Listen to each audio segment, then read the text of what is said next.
Hello everyone, welcome to my YouTube channel. तो 15 दिन में आपको जो है जेआरएफ अगर आपको क्लियर करना है और नेट जेआरएफ, तो फिर आपको लास्ट समय में आपको क्या करना चाहिए कि सबसे पहले आपने जितनी भी रिवीजन कर लिया, जितनी भी पढ़ाई आपने कर लिया, उसको सिर्फ आपको ना पहला रिवीजन करना है। और जितने भी आपने शॉर्ट्स नोट्स बना रखे हैं उस शॉर्ट्स नोट्स को आप रिवाइज करिए।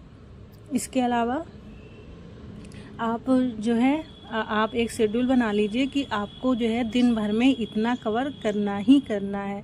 जैसे कि मैं डेली, जब मेरा जेआरएफ होना था, तो मैं डेली अपना क्वेश्चन 1500 क्वेश्चन डेली लगाती थी, क्योंकि मेरा प्रैक्टिस इतना अच्छा हो गया था कि मैं दिन भर में इतने क्वेश्चन बहुत आराम से ही कर लेती थी, 500 और 1000 के बीच में।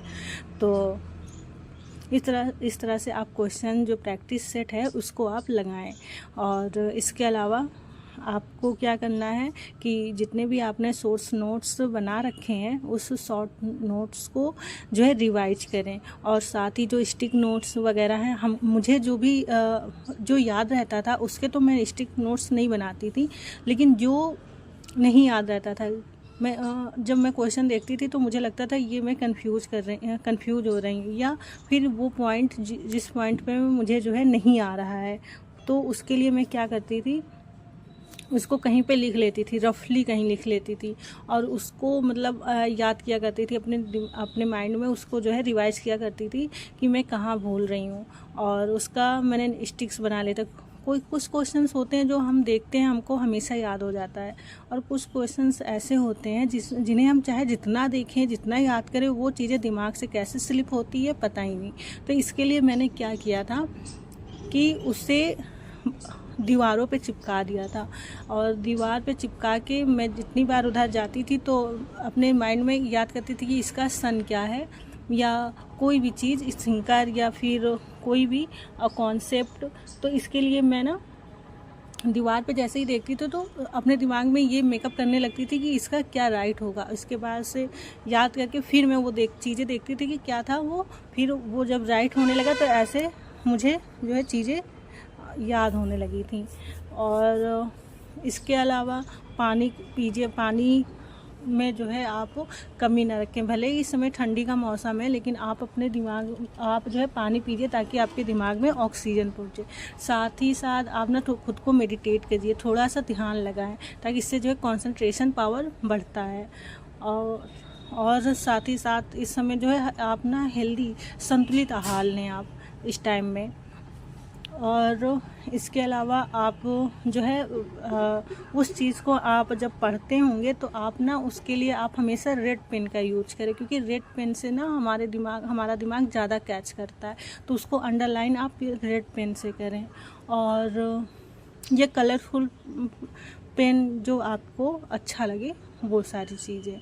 और मैंने फ़र्स्ट पेपर के लिए क्या किया था कि मैंने फ़र्स्ट पेपर के लिए यूट्यूब का ही सहारा लिया था। इंटरनेट का मैंने अच्छा से सदुपयोग किया था इंटरनेट का, और इसी से ये चीज़ मुझे बहुत फ़ायदेमंद रही। और सेकेंड पेपर के लिए मैंने अपनी बुक्स प्रेफर किया था। मैंने जितने बुक्स थे इसके, क्लासिकल, मॉडर्न, और जो गाइड बुक वगैरह थी और प्रैक्टिस सेट था, उसको मैंने बहुत अच्छे से पढ़ा था। जो बुक्स था उसको मैंने कई बार रिवाइज किया था, क्योंकि अब जो है सोशोलॉजी सब्जेक्ट में मॉडर्न थिंकर बहुत ज़्यादा पूछने लगे हैं। तो मैंने मॉडर्न थिंकर की बुक जो है 2-3 बार पढ़ ली थी, उसको कई बार पढ़ लिया था, और उसके छोटे छोटे नोट्स बना के अपने पास रख लिया था। तो वो नोट्स मेरे लिए बहुत यूजफुल रहे। और मैंने क्लासिकल तो पढ़ा ही था अच्छे से, और इसके अलावा मैंने क्या किया था कि मैंने रिवाइज और प्रैक्टिस खूब किया था। लास्ट टाइम में मैंने जितना हो सकता था मैंने खूब प्रैक्टिस किया। और साथ ही साथ मैंने खाने का ध्यान रखा था, और पानी खूब पिया था, क्योंकि मेरा तो जून में था एग्ज़ाम, तो मैंने पानी पिया था खूब। लेकिन आप सर्दी हो या गर्मी हो, पानी तो भरपूर आपके शरीर में जाना ही चाहिए, तो आप वाटर लेके बैठें। और इसके साथ ही साथ आप खुद का ध्यान दें, और पढ़ाई पर ध्यान दें और इन सब चीज़ों में जो डिस्ट्रैक्शन है उससे ज़्यादातर दूर रहें। आप ज़्यादातर पढ़ाई वाली चीज़ों पे फोकस करें और अपने गोल पर ध्यान रखें और साथ ही साथ अपने मन में सकारात्मक चीज़ें रखें कि हाँ मैं कर सकती हूँ, मुझसे होगा। अपने आप को आप ये मत सोचें कि होगा कि नहीं होगा, ये अपने आप को डाउट में ना रखें। अगर आपके पास तैयारी पूरी है और सकारात्मक विचार हैं तो आपका अवश्य होगा।